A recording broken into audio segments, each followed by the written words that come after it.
I don't know how this happened. This is one of the messiest oil changes I've ever had. This oil pan.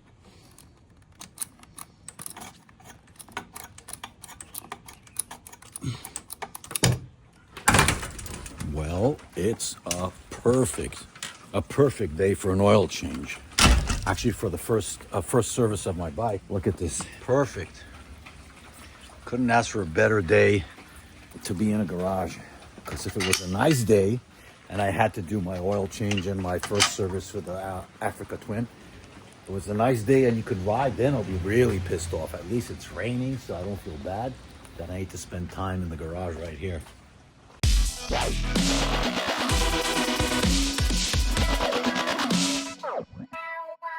Now, apparently this right here, let me turn the light on. This is the secret tool for the almighty oil filter. The Africa Twin, Glenn said, cannot open up the oil filter in front because there's not enough space. You know what, let's start. I checked the manual, the owner's manual. The maintenance says that I need to do oil changes. In my case, check all the bolts, that they're nice and tight, check the brakes. I literally went through the, through the service manual. But the main thing is oil. Pretty much it's the oil. So I got a kit. I just bought a kit with 4 liters of oil with the crush gaskets or crush washers actually, and the oil filter, all by Honda. And this is the official video of me doing it and documenting it. So warranty will not be voided. I actually went and checked the owner's manual. The law does not allow them not to give you warranty if you do it yourself. So if you're doing it yourself or somebody else and document it, you are eligible for the warranty. So don't worry about it. Let's do it. Pretty simple. Taking the bash plate down, the left side of the bash plate, taking it off, getting access to 2 bolts over there that have the bolts that are the plugs, the oil plugs. Heat the bike before, let it run for 5 minutes, then let it cool down a little bit, and then drain the oil. So let's get into it. You'll see as we go. This is my oil change kit. It takes 4 liters, which is, so over here they gave me 1, 2, 3, 4, and additional. So I'm gonna be left kind of like with the half. These are the 2 crush washers and the oil filter by Honda. See, everything is Honda. So and I'm using 10W30 GN4 by Honda. It's all Honda parts. The only difference is that I'm going to be doing it myself, which is a very easy task. I say no more, pretty much.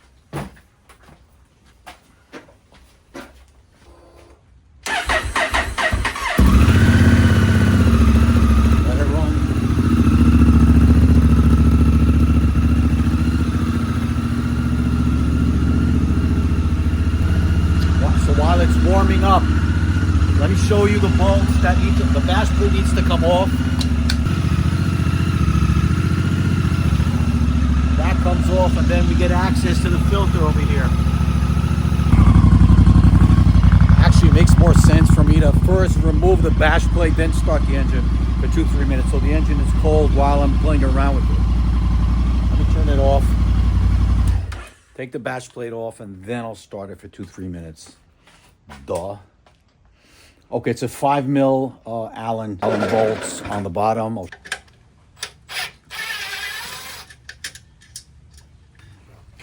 That's what I need a lift for.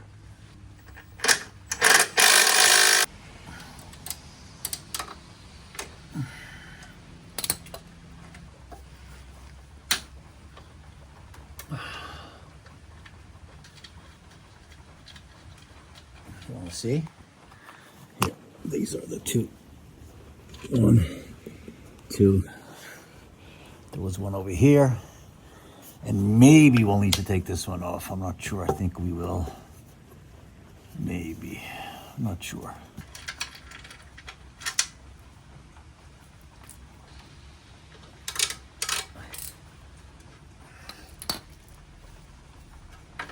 No, only those.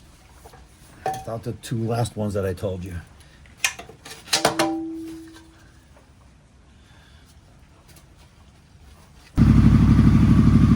So go back at it again.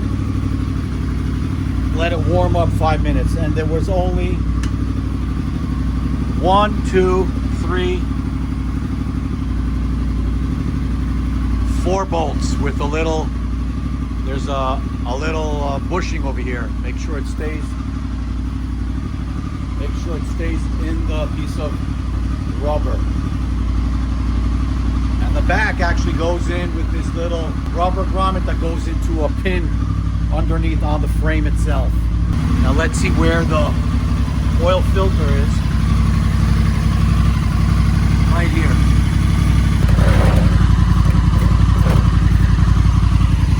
This is my low profile Harley oil pan, which is great when you have a bike that has got very low clearance on the bottom, right here.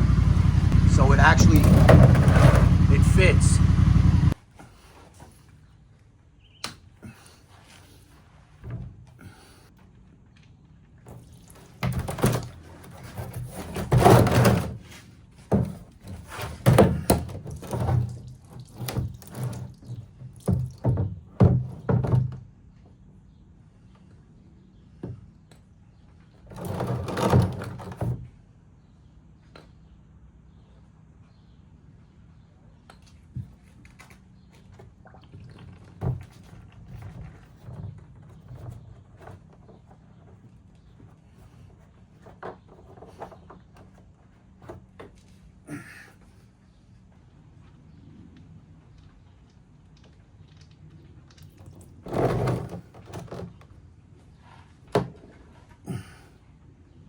It turned out really messy, actually.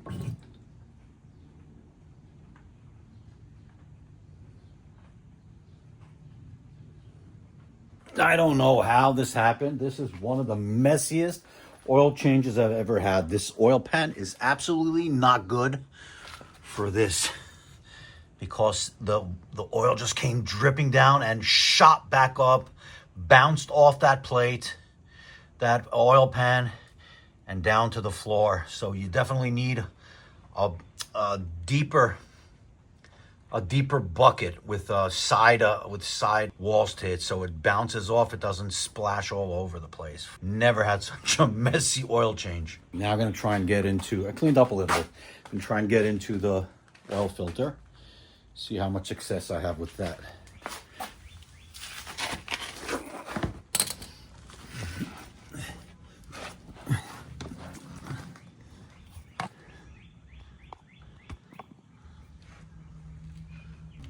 Yeah, you need the tool. I mean, I have access, but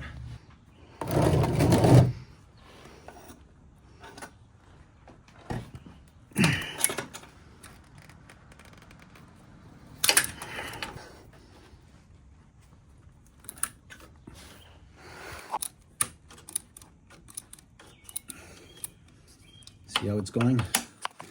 Look.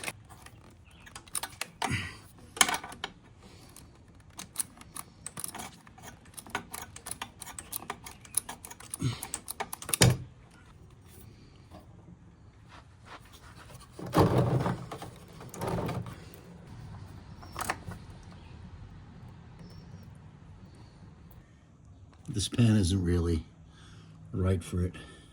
Okay, gotta let it drain. Then I'm gonna refill. Refill should be easier, same as this, but less messy because I got a little funnel over here with me. See these crush washers? A crush washer, yeah, I gotta take it out, take it off, the old one, and put the new one on. The new one that comes with the kit. Same thing, you put it on, documented. You can actually feel the washers, they're kind of made of a soft material, maybe aluminum. So when you put them in, they crush a little bit and create a seal with the proper torque. That's in the manual, by the way, the maintenance manual. Gonna wait a little bit more. See, it's still coming, still draining. I'll put the oil filter, the new oil filter on. Obviously, you need to lube a little bit the rim, just a little bit of oil to get really small bit so it glides, the seal glides on.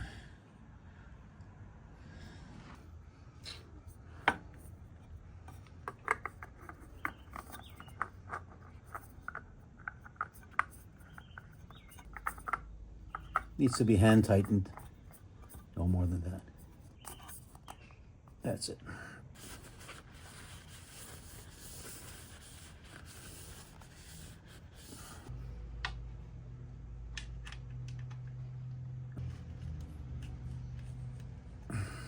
Hand tighten it, and then the final tighten with the torque specs that are in the manual, so it crushes this washer properly.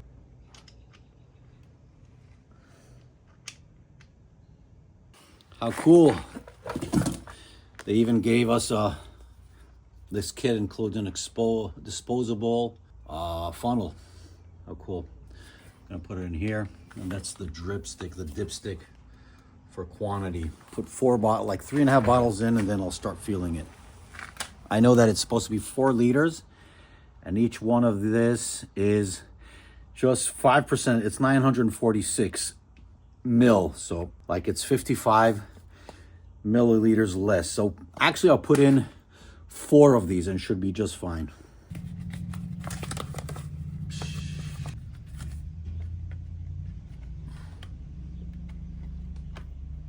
Believe it or not, this is not synthetic oil. I don't know. Honda doesn't want you to use synthetic, or doesn't recommend, or this is Honda official, so they know what they're doing, right? 1 down, 3 to go. I'm gonna save these bottles to fill them up with the old oil and then dispose it at the gas station. You give it to the gas station over here. They actually take it. They recycle it and they use it. They actually make money off of it, from my understanding. 2 more. Then I have to inspect the chain, the drivetrain chain, to see that it's within spec, that is not too loose, because it really wears out a lot during the first few hundred miles. I think I'm overfilling it over here. It's spilling a little over here.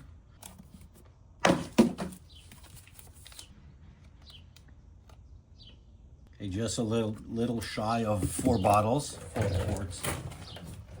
Let me see if it's close. This needs to be measured when the bike is straight, upright. The oil quantity needs to be between these 2 lines. See, between these 2 lines, you have to do it when the bike is positioned straight up. And there's no need to thread it in, no screwing it in, just like that. And let me see. Yeah, I need more. So let me put the whole, it's not even touching, so let me put the whole end of this bottle in.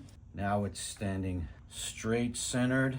Okay, now we're starting to get, yeah, now it's already exactly between, I don't know if you can see, but it's between the 2 lines. So I'm gonna run it. Let the bike run just like we did in the beginning. Did we put everything in? Yeah, all plugs are in.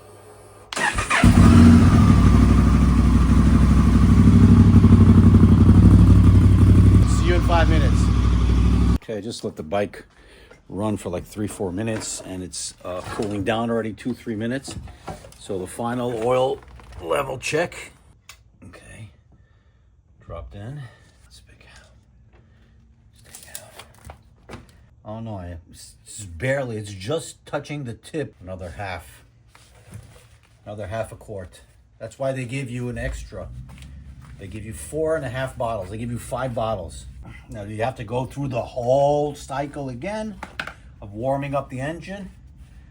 I don't think so. That's overdoing it, because the majority of the oil itself is warm, and all the oil is all around the engine, so I don't think you need to. Ready?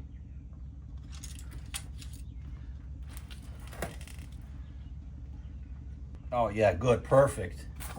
Perfect, you can see where it's at? Just a quarter away from the top, which is perfect. So it was a 4.5 bottles. One last thing you want to do is you want to inspect underneath with the 2 plugs and the oil filter that there's no leaks. I don't see any reason why there'll be a leak, but you always got to check. Now let's look at the chain. So actually over here on the tire, on The drivetrain cover. There's actually a little placket over, actually a little sticker over here that gives you information. What is the amount of slack you're supposed to have?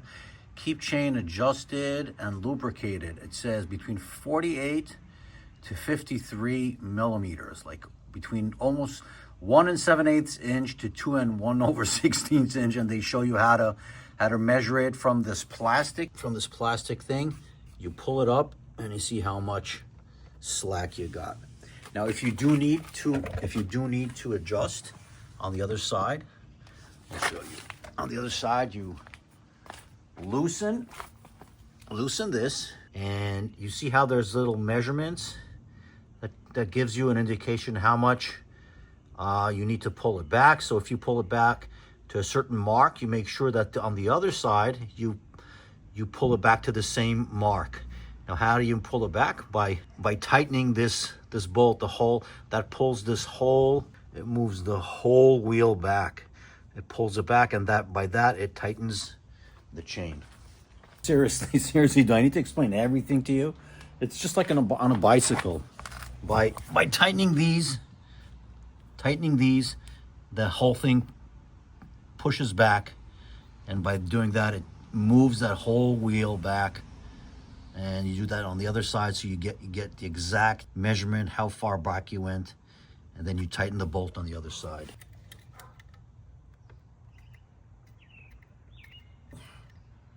Okay, it's good. No need, because this is 2 inches is here, so as you see, it's not even close. So we're good.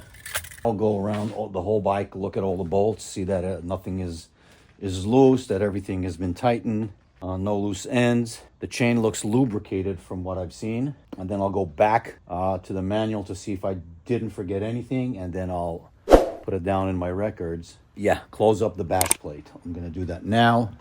Pretty much that's it, guys. It was a little bit messy, but my take from this, it's doable, it's easy. Get the kit, it includes everything. Get a proper, I thought I had the proper oil collector, oil container. This doesn't suit it, because it really came down, because it's actually a high bike, it came down hard and it splashed. So you need side walls for that oil container. Otherwise you can get a big mess over here on the floor.